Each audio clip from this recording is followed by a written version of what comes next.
They taught you that having morals makes you strong, that sticking to your principles, even when no one is watching, is the highest sign of character, that in a world full of liars, manipulators, and cowards, the moral person will rise simply by staying good.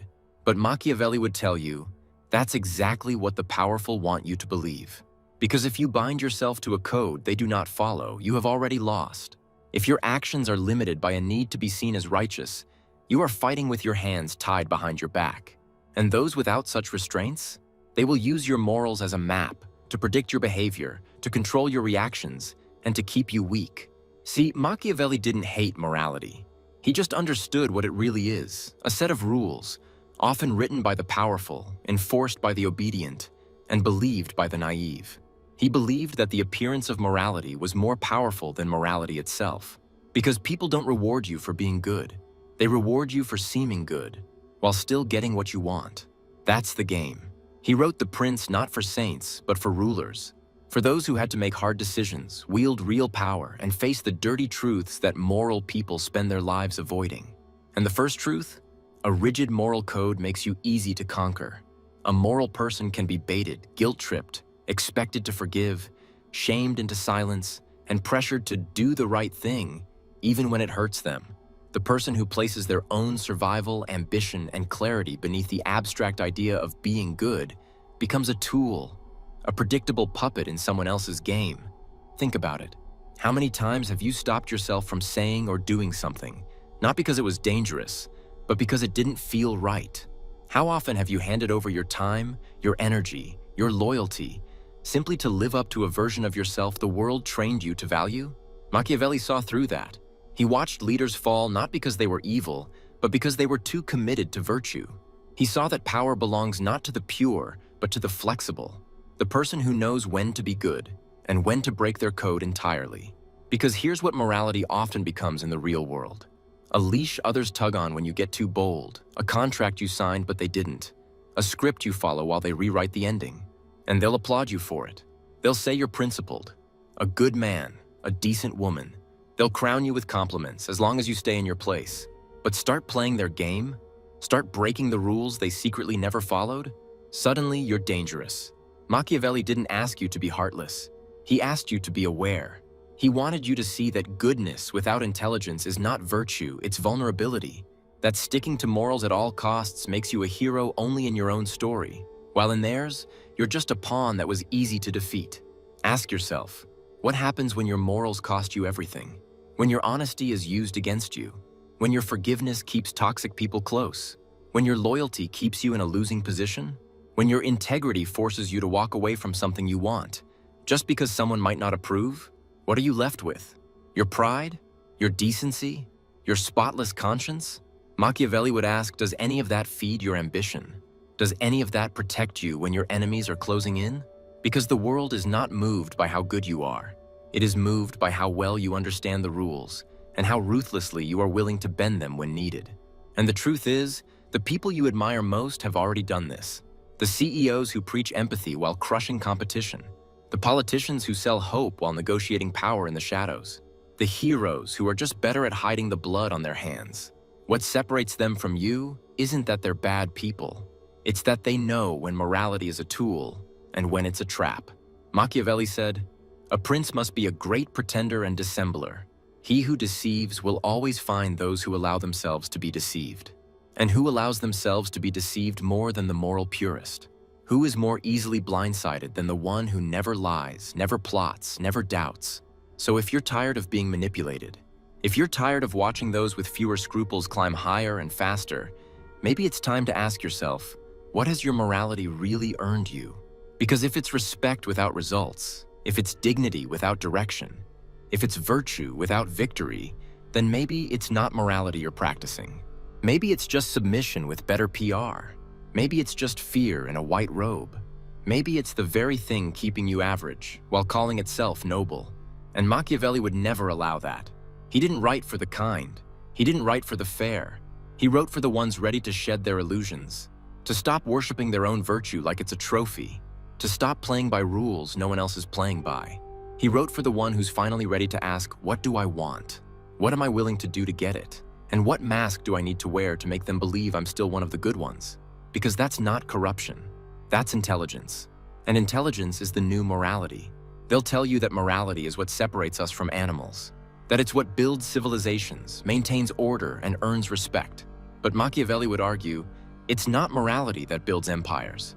It's control, it's calculation, it's fear, persuasion, and strategic brutality, veiled behind the mask of moral language. Ask yourself this: who benefits most from your morality? It's rarely you. When you say, "I could never do that, it's wrong," someone else breathes easier, knowing you've removed a weapon from your own arsenal. When you refuse to lie, cheat, or manipulate, you don't just limit your behavior, you signal to others that you're bound, predictable, safe. And in the game of power, safety is a weakness. The powerful do not operate under the same moral rules as everyone else. They enforce those rules for others, then violate them in private. They moralize to keep the masses orderly, while they scheme behind the curtain. That's not cynicism, that's history. Machiavelli saw it clearly in the courts of Florence and the thrones of Italy. The men who rose highest were never the ones most beloved for their piety or honesty. It was those who were feared, respected, and strategically deceitful when necessary, yet always knew how to dress their actions in the illusion of virtue. He understood that morality is often used not to uplift, but to domesticate. You're taught not to be ruthless, not to desire too much, not to fight too hard, because those things are bad. But who defined bad? Who told you it was wrong to want power, control, wealth, influence? It was those who already had it. They told you not to chase what they'd already captured. They told you to be moral, while they were Machiavellian. And the irony? You admire them anyway. You cheer for the fictional anti-hero, the rebel, the mastermind who breaks the rules and wins. You love watching power move behind the scenes, yet in your own life, you cling to a script written for sheep. Why? Because you were never taught that morality could be challenged, only followed, only feared. But Machiavelli didn't just challenge it, he shattered it. He believed morality was contextual, not absolute. Mercy is a virtue, unless it lets your enemy regroup. Honesty is noble, unless it costs you your strategy. Loyalty is beautiful, until it binds you to a sinking ship. A wise leader, he said, must know how to shift, to be generous and cruel, honest and deceptive, gentle and ruthless, as the situation demands. Because rigid morality makes you easy to predict, and predictability is death in a world of power. Let's go deeper. Imagine you're negotiating a deal. You come in with your values intact. You'll be fair, transparent, cooperative. But the other side? They see your kindness as leverage, your honesty as a weakness. They withhold, manipulate, posture. You keep playing by your moral compass, and they walk away with more than you. This happens every day. You keep giving people the benefit of the doubt. You keep forgiving what should be punished. You keep hoping others will do what's right. But Machiavelli would ask, what has that gotten you? People respect those who demand respect, not those who assume others will act justly. And here's the brutal truth. The more moral you try to be, the more immoral the world will seem. Because the more you sacrifice, the more others will take. The more you bite your tongue, the more others will speak over you. The more you play by the rules, the more others will break them. And thank you for your cooperation. That's why Machiavelli advised rulers to cultivate two things: the appearance of morality and the capacity for immorality. Not to be evil, but to be prepared. Because when your back is against the wall and your enemies are sharpening knives, your code of ethics won't protect you, but your ability to adapt, deceive, and outmaneuver just might. And when you win, you can write the story. You can call yourself wise. You can call your enemies corrupt. You can even call yourself moral, because history loves a victor with a clean narrative.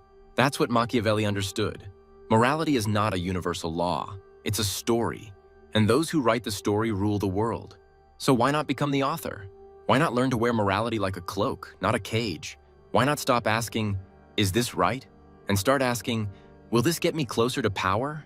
Because the world is not fair, it is strategic. And the one who confuses morality with strength will always be ruled by those who don't. And this is where the trap deepens. Because when your identity is built around morality, you become emotionally invested in being seen as good. Not just doing good, but being perceived that way. And that's the moment others begin to control you without ever lifting a finger. They don't need to threaten you, they just need to imply that you've disappointed them. They don't need to attack you, they just need to question whether your actions were right. They don't need to fight you, they just need to make you question your own moral image. And you'll fold. Because if you've been conditioned to value morality over effectiveness, then being seen as wrong feels worse than losing. This is how morality becomes emotional blackmail. And it works because you let it. Because you've been trained to see doubt, ruthlessness, and self-interest as signs of weakness, when in truth, those are the very tools the powerful use to maintain control. Machiavelli never said to throw away morality altogether. What he said, implicitly, over and over, is that morality must serve you, not rule you. It must be something you wield, not something that owns your decisions. Because in a world of lions and wolves, the deer who insists on being noble is simply dinner. The terrifying truth? You can be moral and still be evil. You can be immoral and still be admired. Because the world doesn't reward inner goodness, it rewards outer impact. And most of all, it rewards those who know how to look good while doing whatever it takes to win. Think about history's most beloved figures, the greats. Do you really believe they were always honest, always kind, always fair? Or were they simply brilliant at hiding their cruelty behind charisma, their ambition behind vision, their domination behind order? This is what Machiavelli wanted you to see, that the world isn't divided between good and evil. It's divided between those who understand how power works and those who live at its mercy.